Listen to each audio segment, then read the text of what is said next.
40 ரிஷிவர்களும் பின்னர் புன்னர்கள் அச்சத்தில் பலவர்கள் வரக்கூடிய அனைவரும் கட்ட வந்துள்ளார்கள். ஏன் இதற்காக தவத்தால் குணத்தால் பண்பால் பெரியவன் என்பதற்காக அப்படி நடத்து என்னுடைய வனத்திலே அக்கினியில் மூட்டி அக்கினில் இருந்து அருந்தவம் செய்து கொண்டிருக்கிற நடத்தில் யாரோ ஒருவன் நரக சென்றார்கள். என்னுடைய வனவருக்கு வந்த காரணத்தினால் அக்கினிதவம் அடைந்து விட்டது. அந்த நரக சென்றார்கள் யார் என்று பார்க்க வேண்டும். பெரியவனே யார், எந்த முறை சேர்ந்தவன், எந்த நாட்டை சேர்ந்தவன், எனக்காக என்னுடைய வனவருக்கு வந்து கொண்டிருக்கின்றார். உன்னுடைய பூர்வீக வரலாற்றை எடுத்துக்கோர். சாமி, நான் அநேக வனங்களை கடந்து கொண்டு வரும் பொழுது இந்த காலபைரவர் வனத்தின் வழியாக வரும் பொழுது இன்னவரை என்னை வழிமறித்து நீ யார், எந்த நாட்டை சேர்ந்தவன், உன்னுடைய வரலாறு என்று என்ன கேட்கிறார் என்றால், அப்படியானால் இவர் இந்த வனத்திற்கு சொந்தக்காரரான காலபைரவராகத்தான் இருக்க வேண்டும். ஆகையினாலே இன்னவரிடத்திலே என்னுடைய வரலாற்றை எடுத்து கூறிவிட்டு புறப்படுகின்றேன். சாமி, இதோ என்னுடைய வரலாற்றை கூறுகின்றேன். சாமி, கேட்க வேண்டும். உன்னுடைய வரலாற்றை கூறுவதாக இருந்தால் அந்த விண்ணை பார்த்து சொல், மண்ணை பார்த்து சொல், மரம் கொடி செடியை பார்த்து கூறிவிட்டு நிற்கவே ஓடுவது சீக்கிரமாக. அப்படியாகட்டும் சாமி, தாங்கள் கூறியபடியே சொல்கின்றேன். உள்ளூரை சேர்ந்த என்னுடைய தம்பி ரமேஷ் குமரேஷ் இந்த காளியம்மன் கோவில் பூசாரி அவர்கள் எனக்காக 100 ரூபாய் அன்பளிப்பாக அளித்துள்ளார்கள். அது மட்டுமில்லாமல் உள்ளூரை சேர்ந்த சித்தப்பா ஆறுமுகம் அவர்கள் எனக்காக 200 ரூபாய் அன்பளிப்பாக அளித்துள்ளார்கள். அவர்கள் இந்த ராஜ காளியம்மன் அருள் பெற்று பல்லாண்டு காலம் வாழ வேண்டும், வளர வேண்டும் என்று அன்போடு வேண்டுகின்றேன்.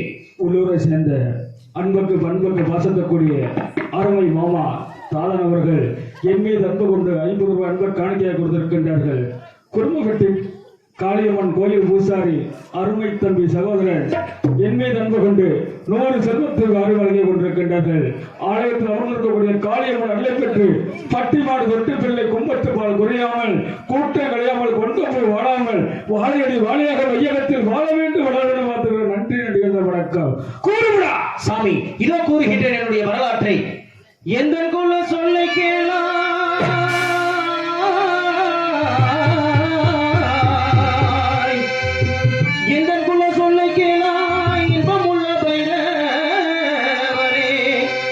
என்னுடைய வரலாற்றை கூறுகின்றேன் கேளும் ஐயா.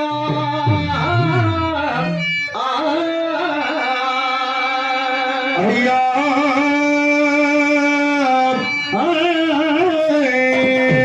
சாமி, எந்தக்குள்ள சொல்லை கேளாய் சாமி, இன்பமுள்ள சொல்ல கேளா சாமி.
அஸ்தினாபுரத்திலே பாண்டு மகாராஜனுக்கும் குந்தமா தேவிக்கும் பிறந்த பாண்டவர்கள் 5 தர்மர், வீமன், அர்ஜுனன், நகுலன், சகாதேவன் என்று சொல்லப்பட்ட அந்த 5 மூன்றாவதாக பிறந்த காண்டிபதாரி அர்ஜுனன் என்னுடைய பெயர் சுவாமி. யாருக்கு கதை சொல்லிக் கொண்டிருக்கிறாய்? அந்த தூணிக சஷ்டாவரத்தை வளரக்கூடிய பாண்டவ ராஜனுக்கு குந்தமா தேவிக்கும் பிறந்த 5 பேர் பஞ்ச பாண்டவர்கள் எத்தனை இன்பங்களை துன்பங்களை வந்தாலும் கூட அண்ணன் தம்பிகள் ஐவருமே ஒருவர் விட்டு ஒருவர் இடைபிரியாமல் வாழ்ந்து கொண்டிருப்பார்கள். அப்படி இருக்கின்ற தருணத்தில் அந்த நெல்லவோட பேரை சொல்லி என்னிடத்தில் ஊருக்கு சென்று உள்ளவன் எடுத்து கொண்டிருக்கிறார்கள். கூறுமுன வரலாற்று இல்லை என்றால் கல்லக மண்ணக சமைத்து விடுவேன். சுவாமி, பாண்டவர் குலத்திலே பிறந்தவன் என்று தாங்களிடத்தில் பொய்யை கூறி உயிர் தப்பி செல்ல வேண்டும் என்று நினைக்கவில்லை சாமி.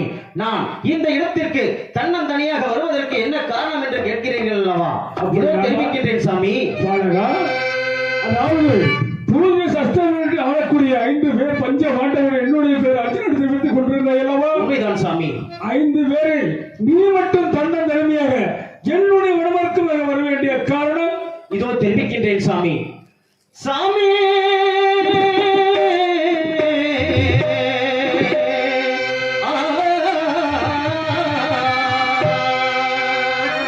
பெரிய தந்தை மகன் ஒருவன் சாமி, பெரிய தூதி ஓதிர.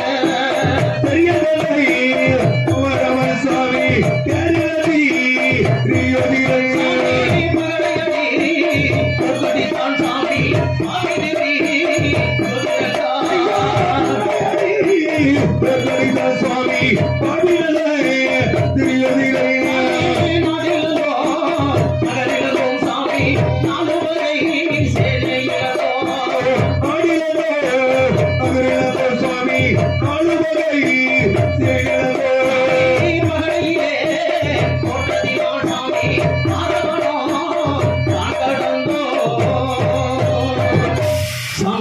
எங்களுடைய பெரிய தந்தை மகன் துரியோதனன் செய்த சூழ்ச்சியின் காரணத்தினால் பகலை ஆட்டத்திலே நாங்கள் தோற்கடிக்கப்பட்டு வனத்திலே பர்ணாக சாலை அமைத்து வசித்து வந்தோம்.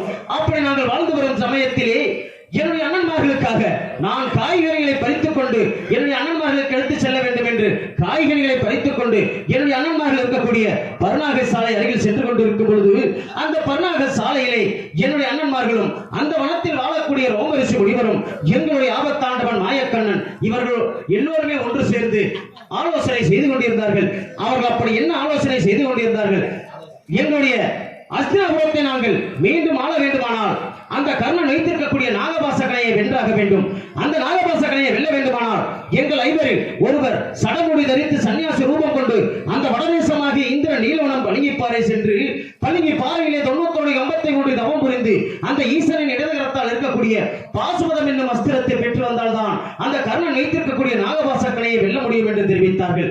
அப்படி தெரிவிக்கும் பொழுது யார் சென்று அந்த பாசுபத கனையை பெற்று வருவது என்று என்னுடைய அண்ணராகப்பட்டவர் கேட்கும் பொழுது எங்களுடைய ஆபத்தாண்டவன் மாயக்கண்ணன் அர்ஜுனன் ஒருவன் சென்றால் மட்டுமே அந்த பாசுபத கனையை பெற்று வர முடியும் என்று தெரிவித்தார் சாமி. அதற்கு என்னுடைய அண்ணராகப்பட்டவர் என்ன தெரிவித்தார் தெரியுமா சாமி? கண்ணா, என்ன தெரிவிக்கிறீர்கள்? அர்ஜுனன் சென்று பாசுபத கனையை பெற்று வருவதா? முடியாது கண்ணா. ஏனென்றால் அவனோ பெண்ணாசை உடையவன், பேடி மனம் கொண்டவன், உரலு கல்லுக்கு சேலை கட்டி இருந்தாலும் ஆனா பெண்ணா என்று அவிழ்த்து பார்க்கக்கூடியவன். அப்படிப்பட்டவனா சென்று அந்த ஈஸ்வரனை நோக்கி தவம் புரிந்து அந்த ஈசனின் இடதுகரத்தால் இருக்கக்கூடிய பாசுபதம் என்னும் அஸ்திரத்தை பெற்று வரப்போகிறான். அவனால் முடியாது கண்ணா என்று என்னுடைய உடன் பிறந்த அண்ணரே என்னை பற்றி கேவலமாக ஆபத்தாண்டவனிடத்திலே கூறிவிட்டார் சாமி. இதை கேட்டு என்னுடைய மனமாகப்பட்டது மிகவும் வேதனை அடைந்து விட்டது சாமி. என் உடன் பிறந்த அண்ணரே இப்படி தெரிவித்து விட்டாரே, இனியும் என்னுடைய அண்ணன் முகத்தில் விழிக்க கூடாது. எங்கள் ஆபத்தாண்டவன் மாயக்கண்ணன் கூறியது போல் அந்த வடதேசமாகி இந்திர நீலவனம் பளிங்கிப்பாறை சென்று ஈசனின் இடதுகரத்தால் இருக்கக்கூடிய பாசுபதம் என்னும் அஸ்திரத்தை தவம் புரிந்து அவரிடத்திலே பெற்று வர வேண்டும் என்பதற்காக என்னுடைய அண்ணன் மீது கோபம் கொண்டு இந்த வழியாக வந்தேன். இந்த வழியாகப்பட்டது என்னை தங்களின் மனத்திற்குள் கொண்டு வந்து விட்டு விட்டது சாமி. தாங்கள் தான் எனக்கு நல்லாசி வழங்கி வழி அனுப்பி வைக்க வேண்டும் சாமி.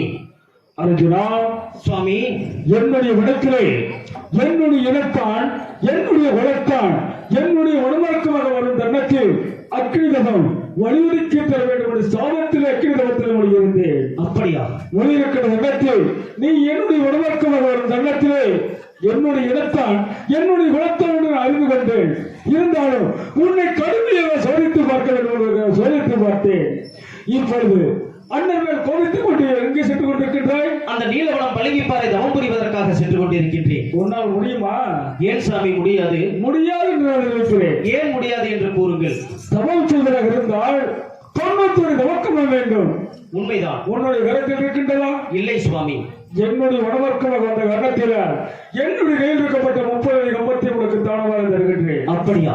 அடுத்த வனம் காளியாதேவி வனத்துக்கு சென்று 30 அடி கம்பத்தை பெற்று மைத்தினர் மாயக்கண்ணிடத்தில் 32 கம்பத்தை பெற்று 3 கம்பத்தை ஒன்றாக இணைத்து 97 நவக்கம்பத்தை உன்னுடைய தோளில் வைத்தவனமாக நீ எங்கு செல்ல வேண்டும் தெரியுமா? எங்கு செல்ல வேண்டும் சாமி? இந்திரவன நீலவன பழனிப்பாறை அல்ல, வேற எங்கு செல்ல வேண்டும்? ஒரு அண்ணன் கோவித்துக் கொண்டு செல்கிறாய் அல்லவா? உண்மைதான். பெண்ணாசை பிடித்தவன் பேடிமானம் கொண்டவன் ஒரு கல்லுக்கு சிலை கட்டி வைத்திருந்தாலும் கூட ஆனாப்பிட்டை என்று அவிழ்த்து பார்க்கக்கூடிய ஒரு தெரிவித்த வார்த்தைக்காக அண்ணன் கோவித்து சென்று கொண்டிருக்கிறாய். உண்மைதான். மீண்டும் ஒரு அண்ணனிடத்தில் சென்று நல்லாசை பெற்று செல்ல வேண்டும் அர்ஜுனா. அப்படியா? ஆம், அப்படியாகட்டும் சாமி, தாங்கள் கூறியபடியே செல்கின்றேன். என்னுடைய கருத்திற்குப்பட்ட 30 கம்பத்தை பெற்றுக் கொள்வார். அப்படியாகட்டும். அர்ஜுனா சுவாமி, யார் என்று அறியாமல் என்னுடைய வனத்திற்கு வந்து என்னுடைய கருத்தில் வைக்கப்பட்ட 30 கம்பத்தை நீ தானமாக பெற்று விட்டாய். இந்த 30 கம்பத்தை உன்னுடைய கருத்தில் பிடித்தவன் மிகவும் பக்தியோடு சென்று கொண்டிருக்க வேண்டும்.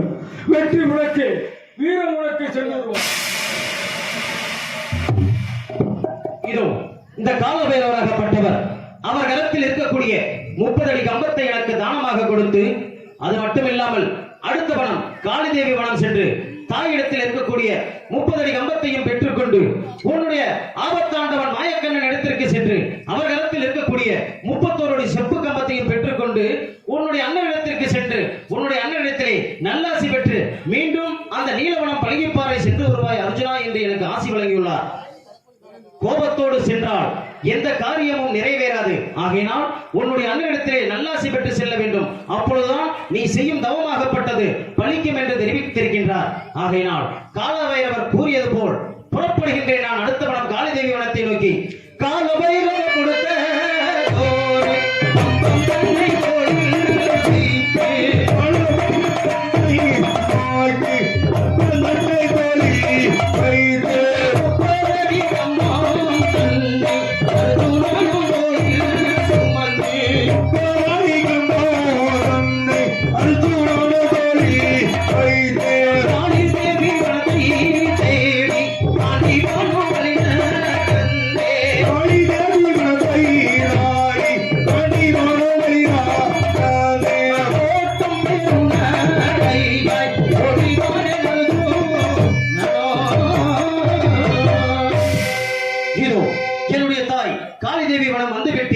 இப்பொழுது என்னுடைய அன்னை காளிதேவியை வணங்கி அன்னையிடத்தில் இருக்கக்கூடிய 30 அடி கம்பத்தை தானமாக பெற வேண்டும்.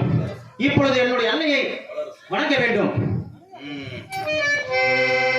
நெருங்க மனசு உனக்கு தாண்டி மகமாயி உன்னே நினைச்சு புட்டா கெடுதல் எல்லாம் சுகமாயி மலைகளும் இதை சொல்லுமடி மகமாயி கண்ணில் தொட்டிய குளம் தெரியதடி மகமாயி நமையாளும் நாயகியாம் நம் மகமாயி கண்ணிமை போல காத்திடுவாள் மகமாயி உமையவளவளே இவன் மான் மகளே சமயத்தில் வருபவளவளே எங்கள் சமயபுரத்தாள் அவளே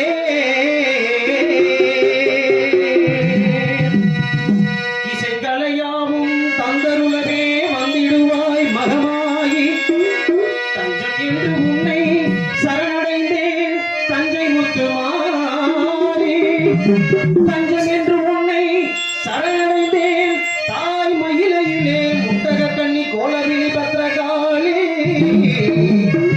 வேண்டும் வரம் வருவாய் என் தாய்